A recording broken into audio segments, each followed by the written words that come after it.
So it is the final upcoming updates for this year, and like last year, I think it's going to be a bit of a mixed bag. We already know we're getting AXEL coming in the first week, and last year we had a Rex Goodwin unlock. You know, that's kind of the gym for this month, or the gym, the AXEL. We had a Leo Nunes Duel Carnival, we had a Blair roaming event, and we had a Duelist Chronicles. So I'm kind of expecting the same kind of pattern, but replaced Blair with a Zexal character, and I really hope it's someone good, and it's not like Flip, because that would just be kind of stupid. So let's dive into the updates and see if we get anything good. So first of all, we of course have the AXEL event. That's fine, nothing new here, which I would have liked to see. You know, like a card confirmation, but nothing new here. We have a Dark Archetype from the Mission Circuit, which I believe we have already, which is...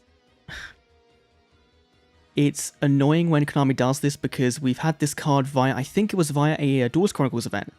And so a lot of people have it times like 50, and it doesn't seem worthy of a highlighted card in that kind of mini event, so... I don't know, I'd kind of rather they put some new card in the mission circuit and have that be something to look forward to rather than this just them saying, hey look, we're just throwing you filler, like that's basically what they're doing. Okay. Leonu's Duel Carnival, we're actually getting one. Okay, so far, it's pretty much the same as last year.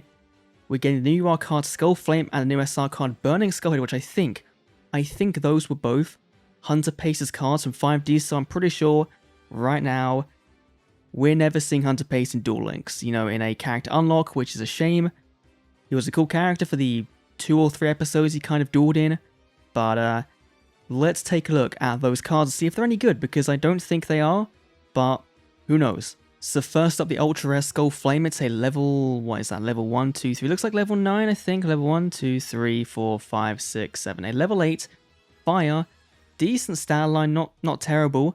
Once per turn, you can specially Burning Skull Head from your hand, okay, but you can't conduct your battle phase during the turn you activate this effect, okay, and you can add 1 Burning Skull Head from your graveyard to your hand instead of doing a normal draw. That's a bit weird. Maybe Burning Skull Head is any better. Let's see, level 3, 1800, pretty terrible. When this card is special summoned from the hand, inflict 1000 damage to your opponent. Of course, in Duel Links, that'll be 500, so immediately, not great. You can remove from play this face-up card you control to return 1, remove from play this Skull Flame to its owner's graveyard. That just seems really bad. Like, they both, you know, anime card-wise, I can see, you know, he was clearly using a burn deck, so it made sense for that, but not great. I assume someone's going to make a really cool burn deck. Like, it kind of fits in with the theme overall because you're getting Volcanics with AXEL, and then a week later you're getting some more fire burn cards, so it kind of makes sense, but... Not the best rewards, like they're not going to do anything, that's for sure. Then in mid-December we have Torgo's Mission Bingo, with the new SR card Baby Tirigan, which of course we saw in Zexal, which... This is cool, this is what I wanted them to do, is to give us some... You know, exceeds monsters that wouldn't really fit a box, because this card would be, if it's in a box, it would be a rare or a normal. Give us some anime cards in these events and keep us happy. So, let's take a look at Baby Tirigan. So this is a rank 1, requires 3 level 1 monsters, which is kind of hard to do, I think. During your main phase 1, detach 1, then target 1 level monster you control. It can do a direct attack. There might be some cheesy OTK plays, especially since I know in Duel Links we have the same stat line as the anime, so I think Yuma did OTK with Tirigan in the anime, so maybe there's a play you can do there to make a fun OTK deck that won't be competitively viable, but would be fun to play on ranked if it wasn't full of Shiranuis and Invoked. Maybe that would be something worth doing. Then we have, going down, a new character, number 10 Illuminite SR card Photon Crusher. You'll pay for your mistakes. That is 100% Kite Tenjo coming as a roaming character. Really cool. I was kind of thinking he wouldn't come, you know, in December, because we had Jack's roaming event in November, like late November. So, very cool we're getting him now, and I think that kind of confirms he won't be coming in January. That he'll probably have a unlock event in February, and then a main box of Galaxy Eyes in it around that same time, kind of like the Black Rose one was. Let's take a look at these, because I know these cards are... Number 10 Luminite especially was a tin promo back in the day. It was, of course, in a set as well, but it did get a collector's tin. It's a generic rank 4, requires 3 level 4, so that's... Ooh, okay. Okay-ish stat line. Once per turn, attach 1 to send 1 card from your hand to grab, and if you do, draw 1 card. So it's a Dark World dealings for you. That's quite a lot of requirements for not so great of an effect.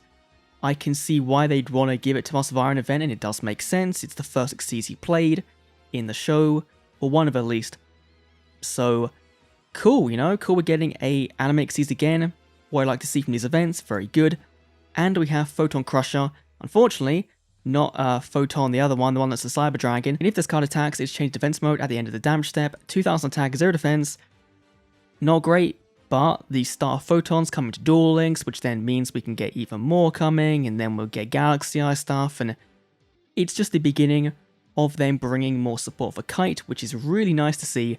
Then we have late December, Duelist Chronicles 5D'S, the same one from again, so not a new one.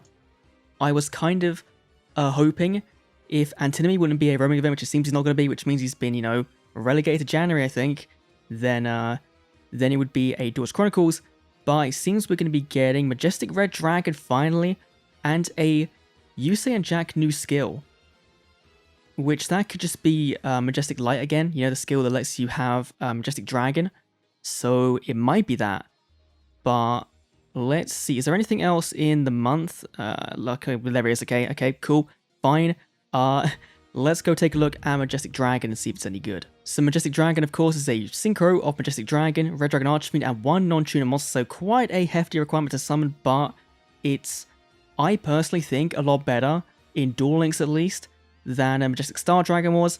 Can't be short by card effects. After damage calc, this card attacks, destroy all defense mode monsters on the field, which is basically a buffed version of Red Dragon Archfiend's effect, which is pretty crazy. Once per turn, target one face-up monster your opponent controls and negate its effects. If you do, this card's buffed by its attack points, which means this is a very, very heavy OTK card. Last to the end phase, which is fine because you're going to be summoning this. Going for OTK, if you miss it, then it's kind of a shame. You'd want to run things like Hey Trunade in this deck to just, you know, clear the back row, summon this, go for OTK, and during end phase, you can target Red Dragon Archer in your graveyard, bounce this card to the extra deck, and then special that Red Dragon Archer. So it kind of works in with the whole assault mode mechanic, kind of, which, to me, kind of makes me think that we could be getting the assault mode skill via this event. The one that Yusei and Jack share. We haven't got in Duel Links just yet, that lets you return an assault mode card from your hand to the deck to then search out an assault mode activate, which would make sense, of course, that it's locked behind a structure deck, but not bad. Then we have Mission Research. Work with other players to complete mission research missions and get rewards such as the SR card Curse of Darkness. Wow. Okay. So I think this is a retrain of the Trudge event and the Kali Carmine event, which, given it's being positioned as a mini event, is great. You know, that's a brand new mini event that goes alongside the Duel Quest, the Mission Circuit, that kind of thing, which is really nice to see. So let's take a look at Curse of Darkness. Each time a spell card is activated, immediately after it resolves, the player that activated it receives 1000 damage, causing Duel Links, that's now 500. This might be an issue. Like, if they give us one copy, then it's fine. More than one is kind of overkill, I think.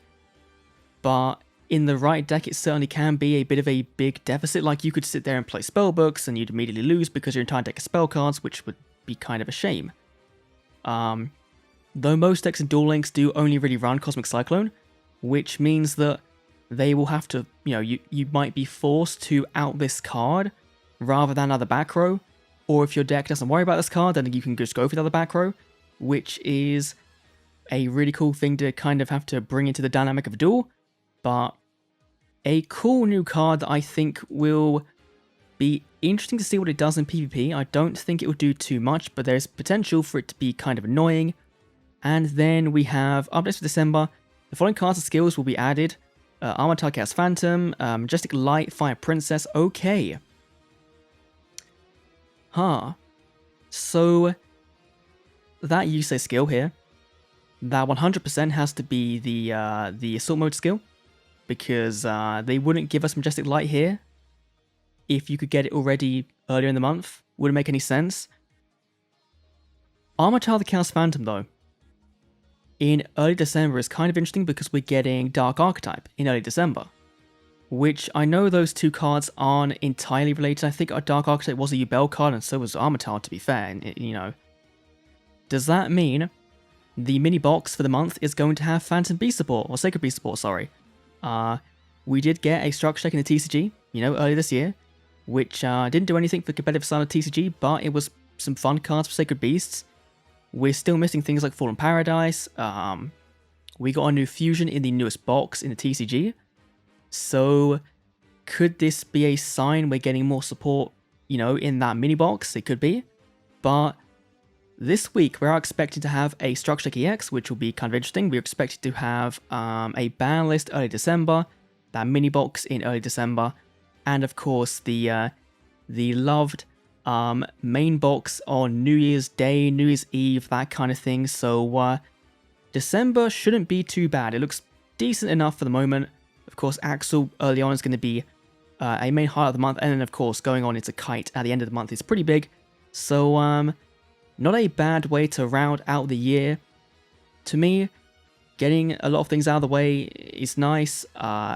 January should be interesting because, again, that's an anniversary month. So we'll have to wait and see what they do for that. But let me know down below what you think of the brand new updates for December. They seem pretty cool. Definitely better than November because November was pretty god-awful. Anyway, thanks for watching. I'll see you all in next week's video. See you then.